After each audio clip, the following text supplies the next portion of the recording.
When you start making money, whether from a job, a business, or even a side hustle, managing that money wisely becomes one of the most important things you can do.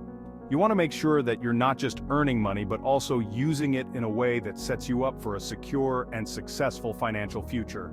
In this video, we'll walk through 7 essential steps that everyone should follow once they start earning.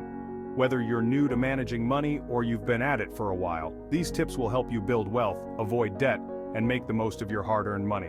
Let's dive right in. Step 1. Create a budget. The first thing you should do when you start earning is to create a budget. A budget is a plan for how you're going to spend and save your money each month. It may sound simple, but it's one of the most powerful tools for building wealth and staying in control of your finances. A good budget gives you a clear picture of where your money is going and helps you avoid unnecessary spending. Start by listing all your sources of income. This could be your salary, freelance income, or business profits. Then, list all your expenses.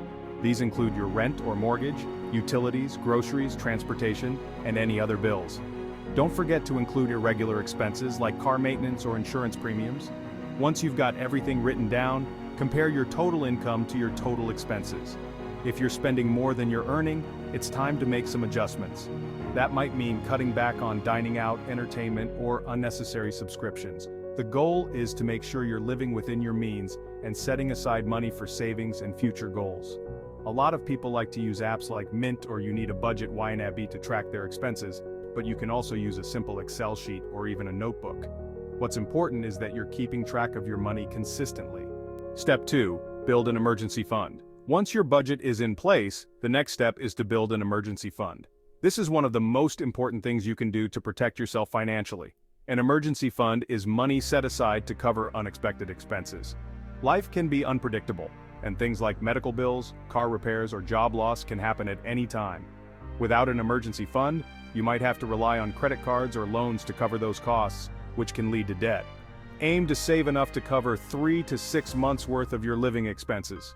That means, if your monthly expenses total $2,000, you should aim to have at least $6,000 to $12,000 in your emergency fund. Start small if you need to, even just a few $100s is a good start. The important thing is to start saving as soon as possible. You'll want to keep your emergency fund in a savings account that's easy to access but not too easy. A high-yield savings account is a great option because it offers a bit more interest than a regular savings account, but the money is still available when you need it. Remember, this fund is for real emergencies, not for vacations or impulse purchases. Step 3. Pay off debt. Debt, especially high-interest debt like credit card debt or personal loans, can really weigh you down financially. If you've got debt, paying it off should be a top priority. The longer you carry debt, the more interest you pay, which means you're giving away money that you could be using for savings or investments. There are a couple of popular strategies for paying off debt. One is the snowball method, where you focus on paying off your smallest debts first. Once you pay off the smallest debt, you move to the next smallest, and so on. This gives you quick wins, which can be very motivating. The other strategy is the avalanche method, where you focus on paying off the debt with the highest interest rate first. This method saves you the most money in the long run because you're tackling the most expensive debt first. Both methods work, so choose the one that feels right for you.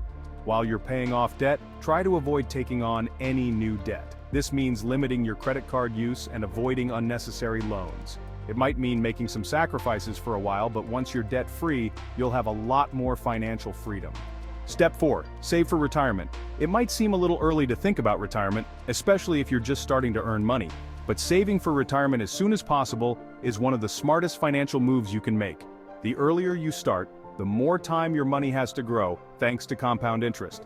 Compound interest is when the interest you earn on your savings starts earning interest itself, creating a snowball effect that helps your money grow much faster over time.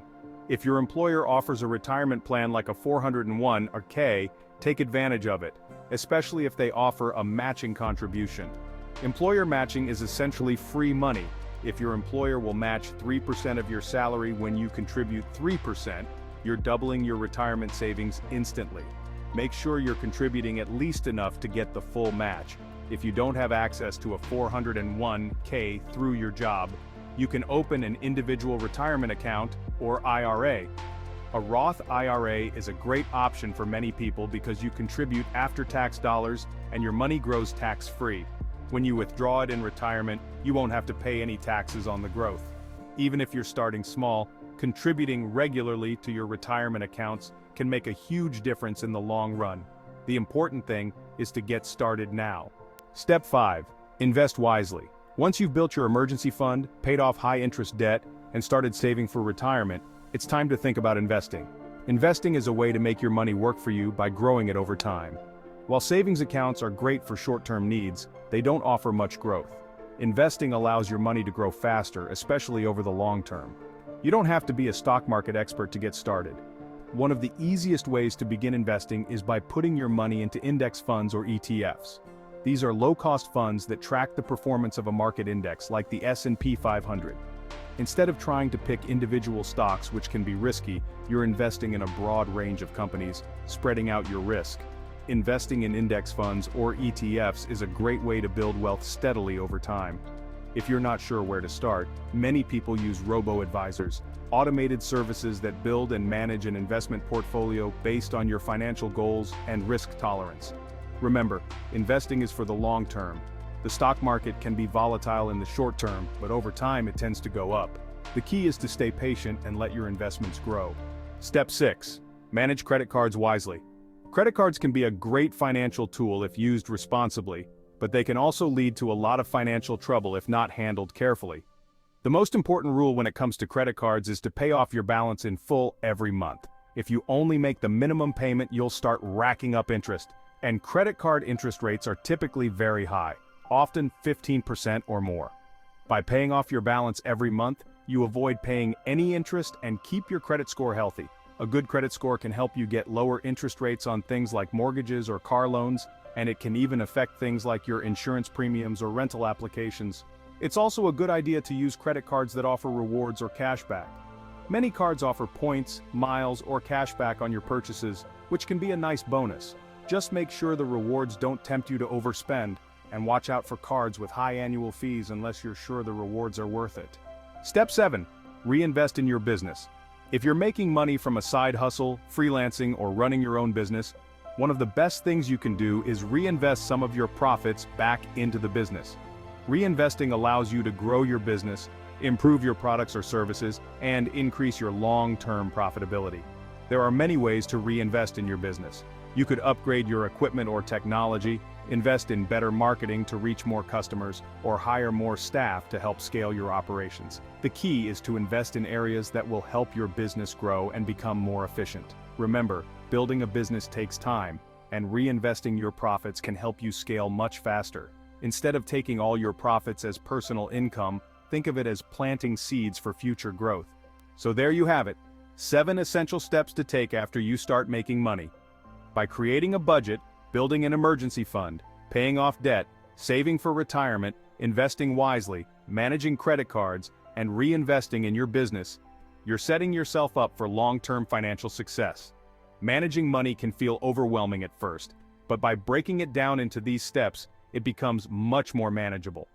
Start with one step at a time, and as you build these habits, you'll see your financial health improve. Thanks for watching, and make sure to subscribe for more tips on how to grow your wealth and build a secure financial future.